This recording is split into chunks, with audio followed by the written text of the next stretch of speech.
I spotted it at precisely 12:47 p.m., my thumb freezing mid-scroll. The Facebook post burns into my retinas like acid. Dated 11:53 p.m. last night, exactly 7 minutes before my birthday officially began, a surprise party for my sister. The only girl worth celebrating, reads the caption beneath a cluster of grinning faces.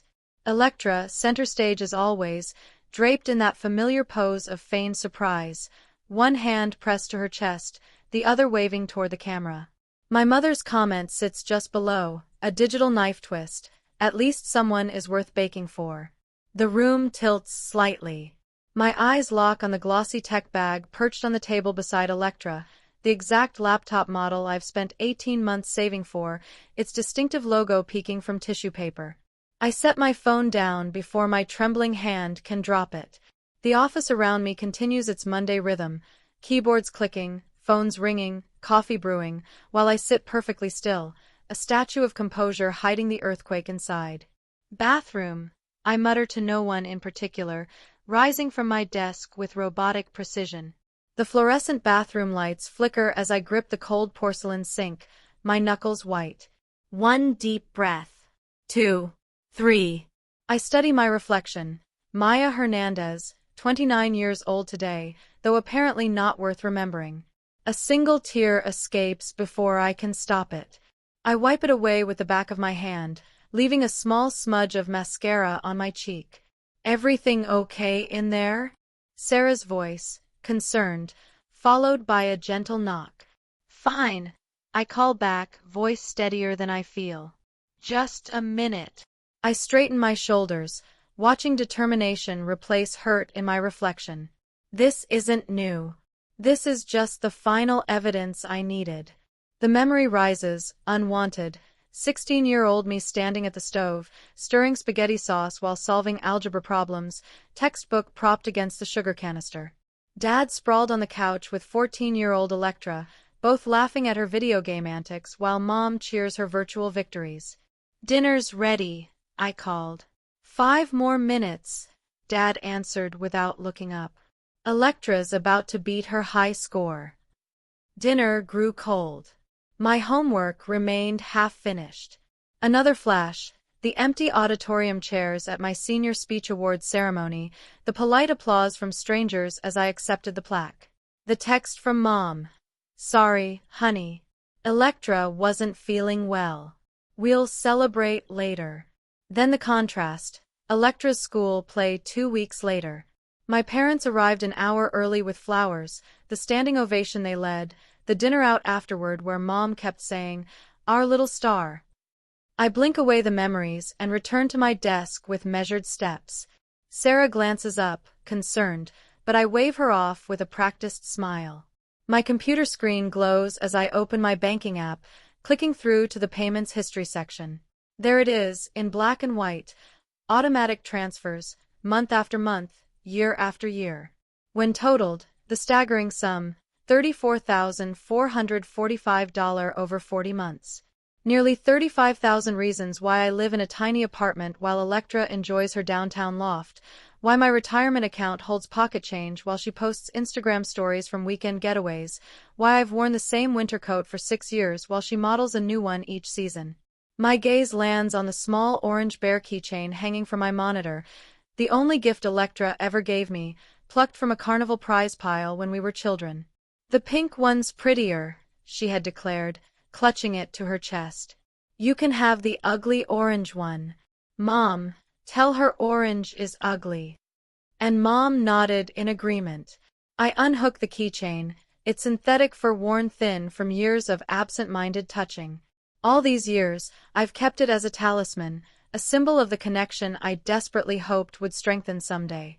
The office printer hums nearby. Someone laughs at a joke.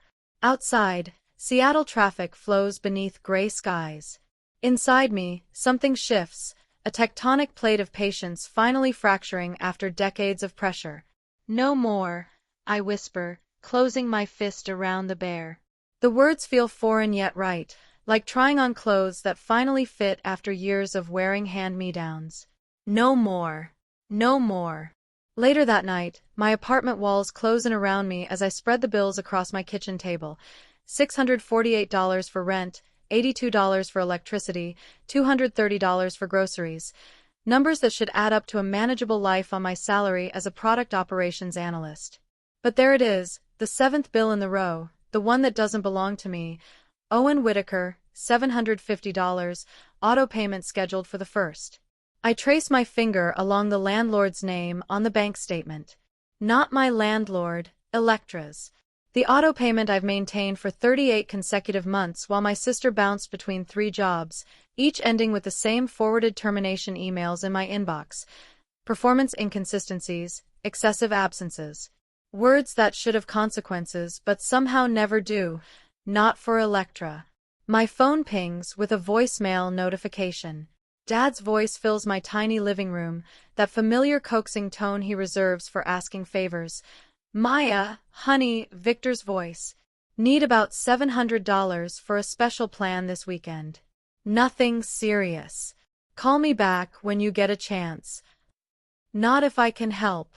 When I can help. The assumption is so deeply embedded, it doesn't require questioning. I open my travel fund app. The balance reads $17,843. The Greece trip I've pictured since college remains digital brochures and saved articles. My retirement account shows $4,282. Pathetic for 29 years of age, according to every financial advisor ever born. The math is simple. $750 monthly to Electra's rent, multiplied by 38 months, equals $28,500. Add the emergencies, the car repairs, the dental work Dad couldn't quite cover, and we arrive at $34,445. The number burns in my brain like a brand.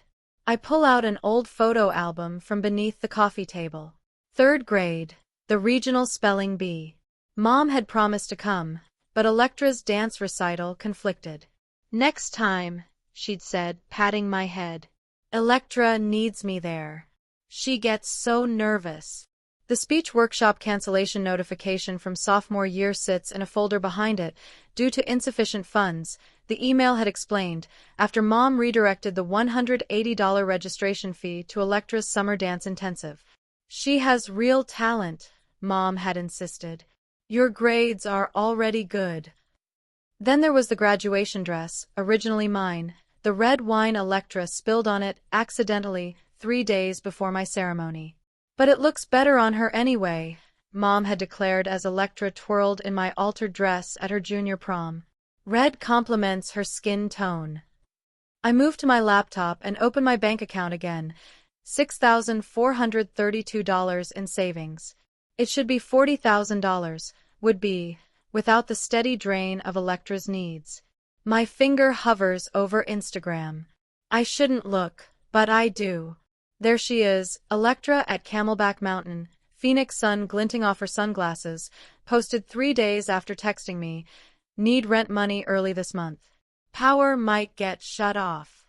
4 posts later, the designer bag, unmistakable logo glinting in the sunlight, purchased the day after I sent her $600 for an unexpected medical expense. She's just more sensitive than you, Dad's voice echoes from countless conversations. You've always been our rock, Maisie Daisy, so self-sufficient. Self-sufficient by necessity. Responsible because someone had to be. I grab the orange bear keychain from my desk and sink into my worn couch, turning the small trinket between my fingers.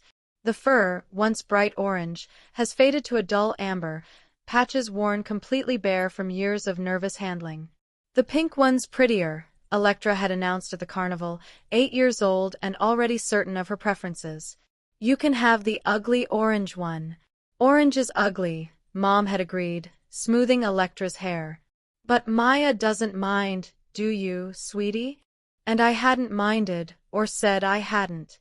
I'd slipped the orange bear onto my backpack and carried it for 16 years through high school, college, and into my adult life, a constant reminder of what I'd been taught, that I deserved less, that my role was to fill the gaps, patch the holes, bear the weight. All night, I sit, turning the bear between my fingers, watching the shadows shift across my apartment walls. As night surrenders to morning, the first hint of sunrise colors my window, and I finally set the keychain down on my coffee table. I retrieve a small wooden box from my bedroom closet, place the bear inside, and close the lid with a decisive click. The weight of the decision settles over me like armor as I open my laptop. The screen illuminates my face in the dim morning light as my fingers hover over the keyboard. 3 emails, that's all it will take. I type the first address, Owen Whitaker. The words flow as the sun rises, my fingers striking keys with growing certainty. With each word, I feel something long dormant awakening, not just anger, though there's plenty of that, something more sustainable, self-respect. The 3 emails sit as drafts in my inbox, each one a key turning in a lock I've kept sealed for years. I check the clock. 5:17 a.m. I've been awake all night, drafting, deleting, and redrafting these messages until every word stands firm as a soldier. The first email, addressed to Owen Whitaker, begins with professional courtesy that masks the tremor in my fingers. Dear Mr. Whitaker, I'm writing to inform you that, effective immediately, I will no longer be making payments toward my sister Electra Hernandez's rent at 1445 Belmont Avenue. This arrangement was intended as temporary assistance and has continued for 40 months.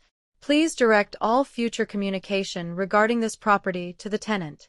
Respectfully, Maya Hernandez. Short, clear, final. The second email to my bank contains similarly precise language, canceling the $750 automatic payment that has drained my account on the first of every month since Electra's temporary setback 3.5 years ago. The third email, addressed to my family, took the longest to craft. The subject line reads simply, Financial boundaries, effective immediately. Inside is an itemized spreadsheet documenting every dollar I've provided, $34,445 over 40 months, rent payments, utility bailouts, emergency cash transfers that somehow funded weekend getaways, the birthday laptop. I add a brief message above the spreadsheet.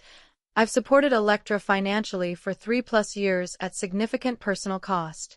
This arrangement ends today. I'm not available for discussion on this matter. Please respect my decision. My finger hovers over the send button on the first email.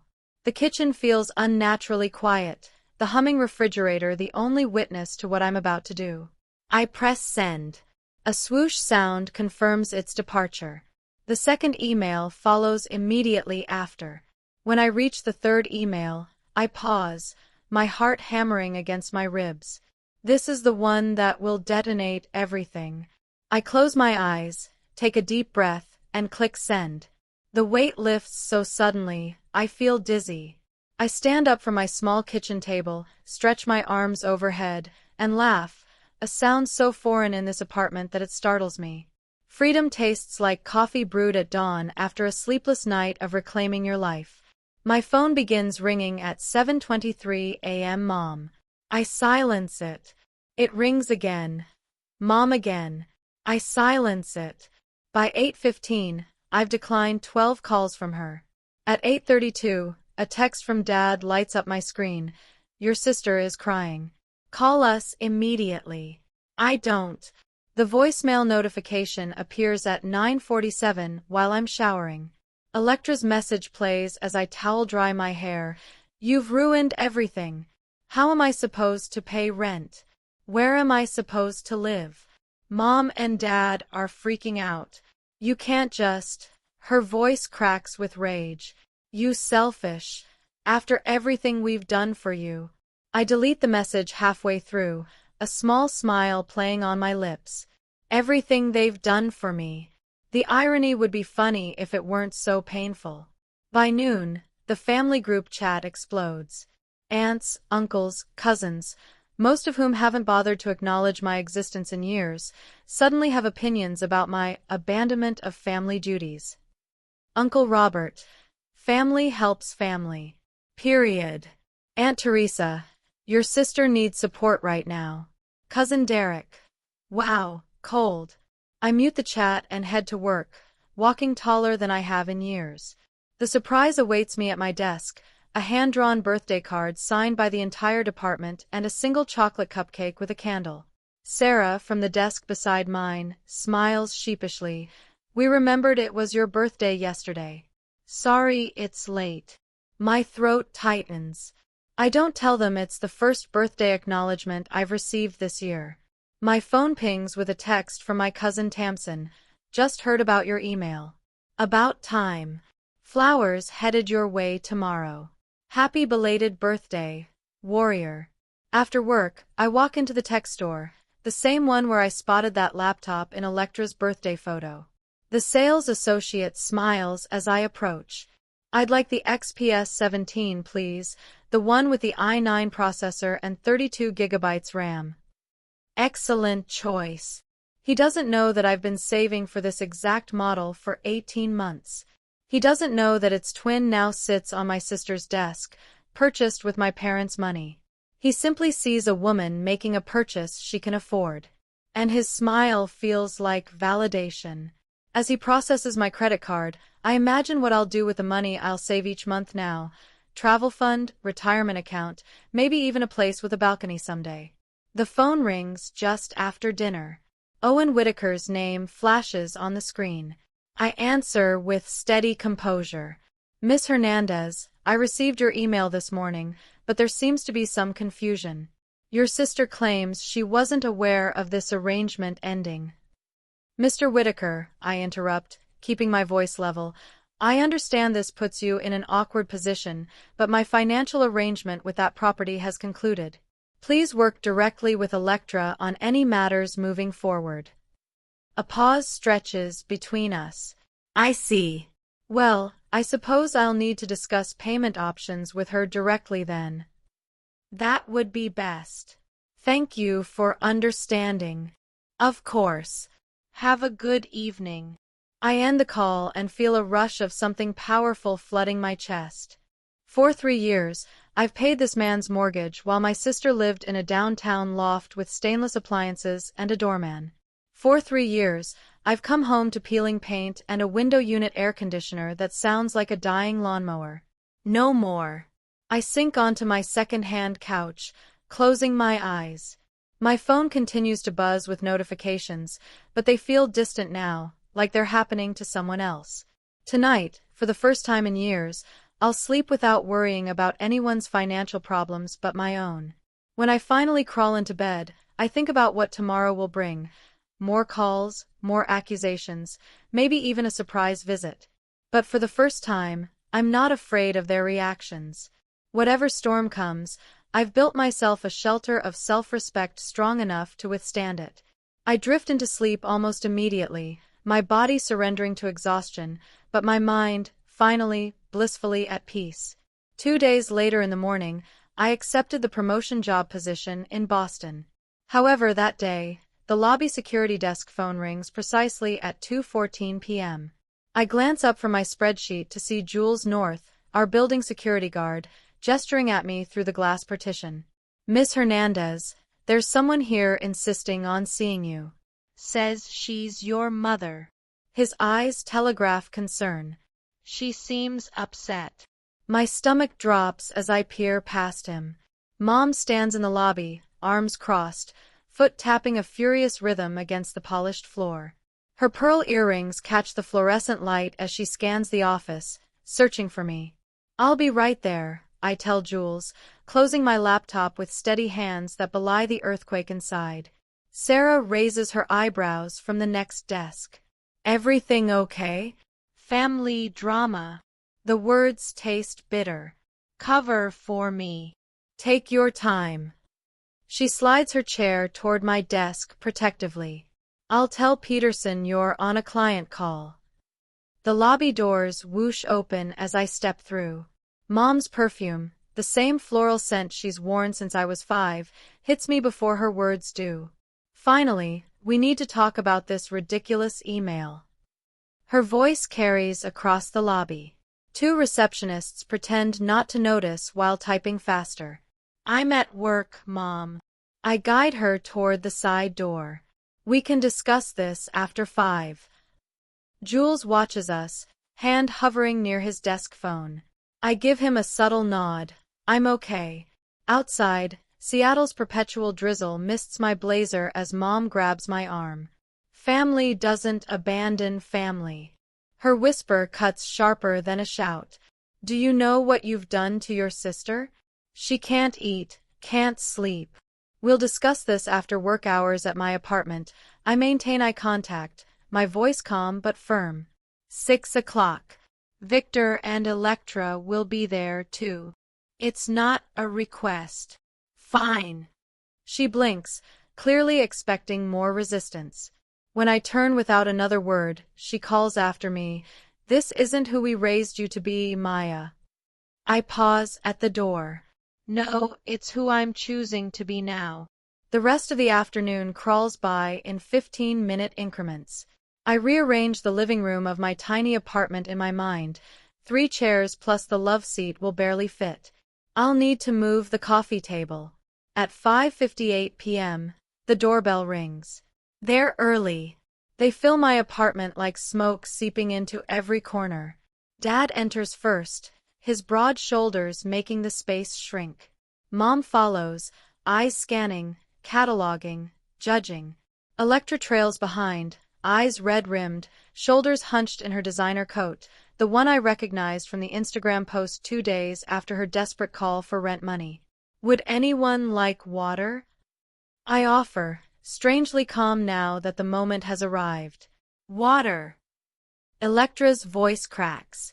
I don't understand what I did wrong, and you're offering water? She collapses onto my love seat, face crumpling. The performance begins. Dad sits beside her, arm around her shoulders. Your sister is fragile right now, Maya. This situation with her job. Which job? I ask, genuinely curious. The marketing position she lost in January, or the graphic design job she was fired from in March. Electra's sobbing pauses briefly, eyes darting to Dad. Mom steps forward. That's exactly why she needs support right now, until she stabilizes. 4 jobs in 2 years isn't instability, Mom. It's a pattern. I move to my desk in the corner, opening my laptop.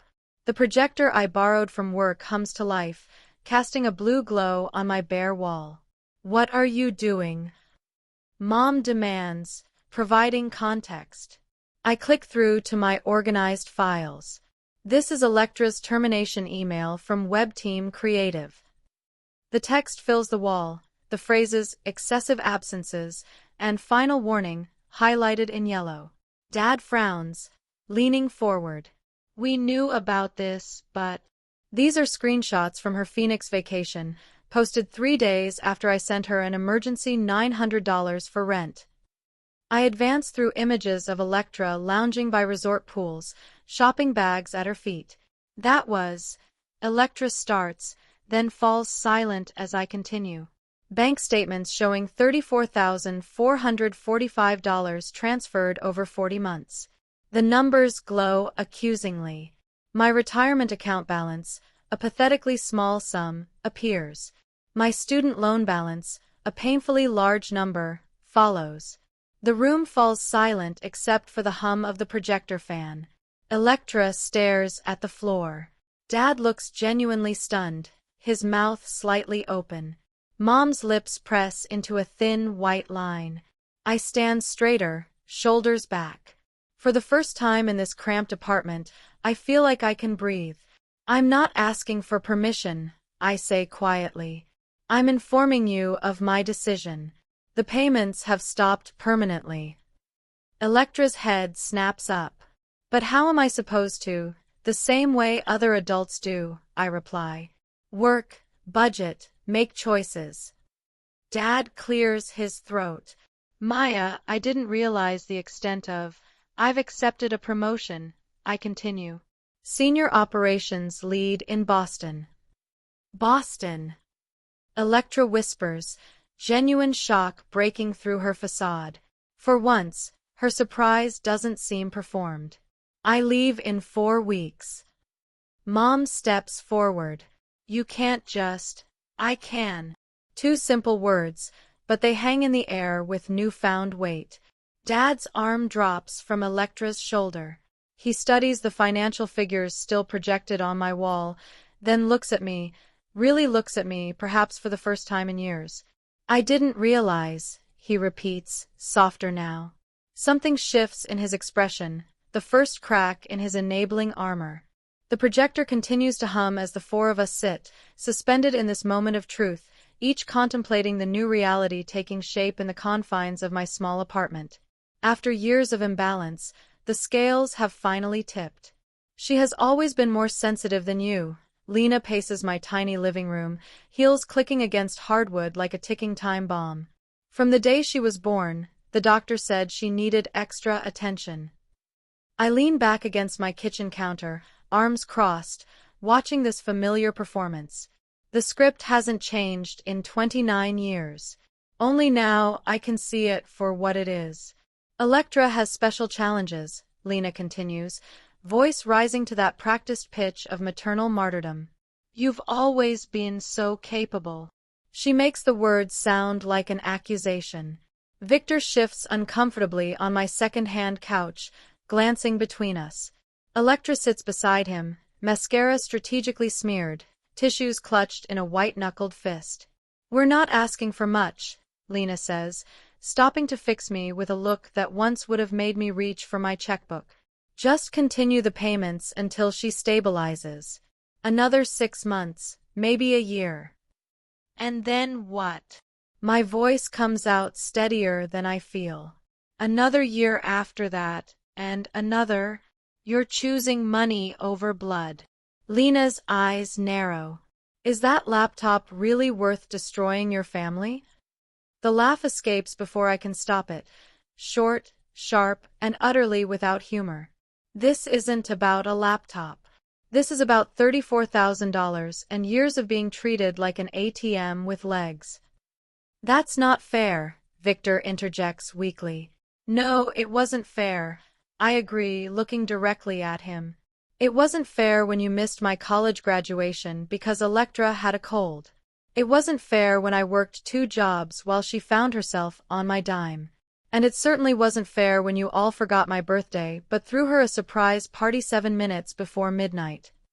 Electra flinches at this, something unscripted flickering across her face. I'm choosing self-respect over enabling, I continue, feeling something shift in the room as the words land. And if that's destroying our family, then what exactly are we preserving? Silence falls, heavy with the weight of decades of unspoken truths. For the first time, I see uncertainty in Lena's eyes. Her mouth opens, closes, no ready response available in her arsenal of manipulation. Victor stares at the floor, shoulders slumped. Then something unexpected happens. Electra's breathing changes, becoming ragged and uneven. Her perfect, tear-streaked makeup begins to run in earnest as the practiced sobs transform into something raw and real. I can't, she gasps, dropping the tissues. I don't know how to do this on my own. The confession hangs in the air between us, the first honest words my sister has spoken to me in years. I feel my resolve waver, that old instinct to rush in and fix everything rising like muscle memory. But I plant my feet firmly on the floor of my apartment, the apartment I can barely afford because of her. You can learn, I say, my voice gentler but no less firm. But I won't do it for you anymore. Electra looks up, meeting my eyes directly. Something passes between us, not forgiveness, not yet, but perhaps recognition. For the first time, she's seeing me as a person with limits rather than an endless resource. How? Her voice sounds smaller, stripped of its usual performance. The same way I did, I reply, one step at a time.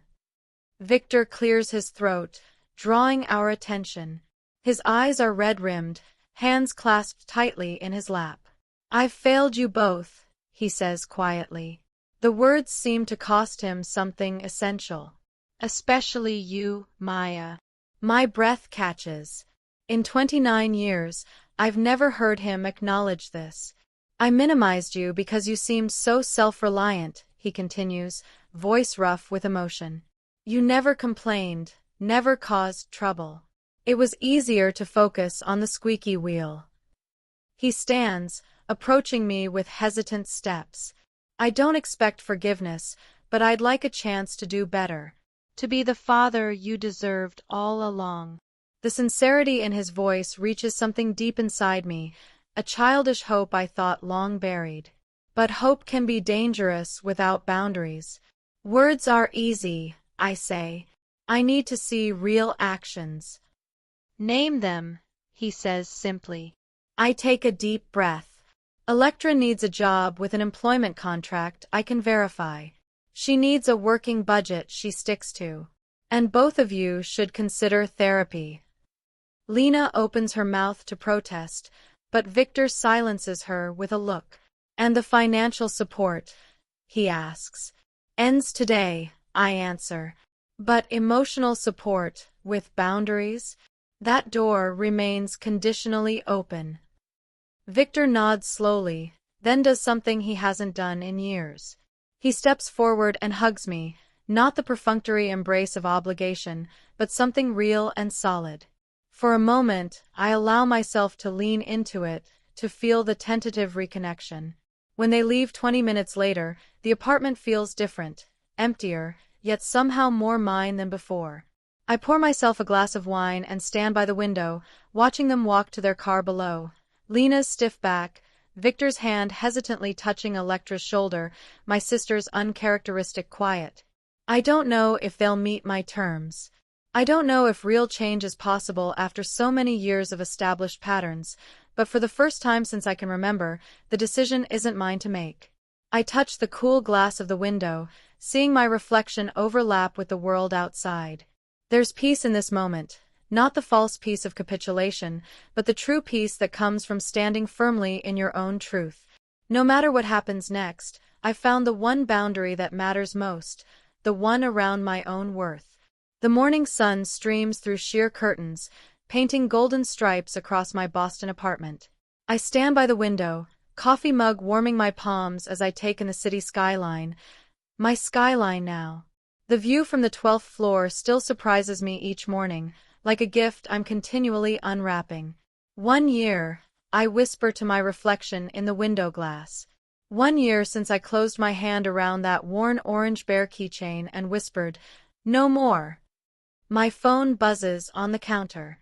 Tamsin. Just landed. Can't wait to see your place. Boston's freezing compared to Arizona. I smile, typing back. Bring an extra sweater. At the airport. See you in an hour. The apartment feels different today, adorned with modest decorations for my 30th birthday celebration. Simple white fairy lights drape across bookshelves, fresh flowers. My own choice, not an obligation or afterthought. Brighten the dining table. A small cake from the bakery down the street waits in the refrigerator. This birthday, my choice, my terms. I open the wooden keepsake box on my desk, the one that holds the orange bear keychain. What once symbolized exclusion now represents the moment I chose myself. I run my finger over its worn fur before closing the lid. Dr. Calloway would be proud. During yesterday's therapy session, she noted how my posture has changed. Shoulders back, chin lifted, voice steady. You've reclaimed your space in the world, she said. Not just the physical space of this new city, but the emotional space you deserve. The chime of my laptop interrupts my thoughts. Dad's video call. Happy birthday, Maya, he says when I answer, his smile tentative but genuine. The background shows his familiar living room, but something's different. He's sitting at the desk he finally assembled after years of promising to do it. Thanks, Dad. Got your card, right? I sent it last week. I did. The bookstore gift card was perfect. He nods. Relief visible. Listen, I want you to know I'm proud of you. The promotion, the move, everything. The words hang between us, unfamiliar but welcome. 2 visits in the past year have begun rebuilding what was broken, one careful conversation at a time. How's Electra doing? I ask. 4 months at the pharmacy now. Her manager says she hasn't missed a shift. His voice carries surprise rather than the automatic defense it once held. She's finishing those bookkeeping classes next month. That's good to hear. We talk for 15 more minutes before saying goodbye, not the marathon problem-solving sessions of before, but something healthier. When I end the call, I notice Mom's brief text wishing me happy birthday. The message is neither warm nor cold, just acknowledging. It's enough. My doorbell rings at noon. Emma and Rachel, arriving early to help set up for the small gathering. Friends who know my history but don't define me by it. Friends who value boundaries. The birthday girl, Emma announces, handing me a gift bag while Rachel carries in a bottle of wine. We're laughing in the kitchen when my phone pings with an email notification. Electra's name appears in my inbox for the first time in months. The subject line reads simply, "Your day." I hesitate before opening it, excusing myself to the bedroom for a moment of privacy. The message is short. Happy birthday, Maya. I've been thinking about last year and all the years before. I took advantage of your love because it was easier than standing on my own. I'm trying to do better now. Enjoy your day. Not a full apology, but acknowledgement. Progress. I type a response, encouraging her efforts while maintaining the boundaries that have allowed us both to grow. When I return to my friends, I'm smiling. Later, as Tamsin helps arrange appetizers and we wait for the other guests, I catch a glimpse of myself in the hallway mirror. I'm 30 years old today, smaller in family perhaps, but richer in peace. The woman looking back at me stands tall, no longer bearing the weight of others' responsibilities. This birthday, I am the one worth celebrating. This is Warth Stories, signing off.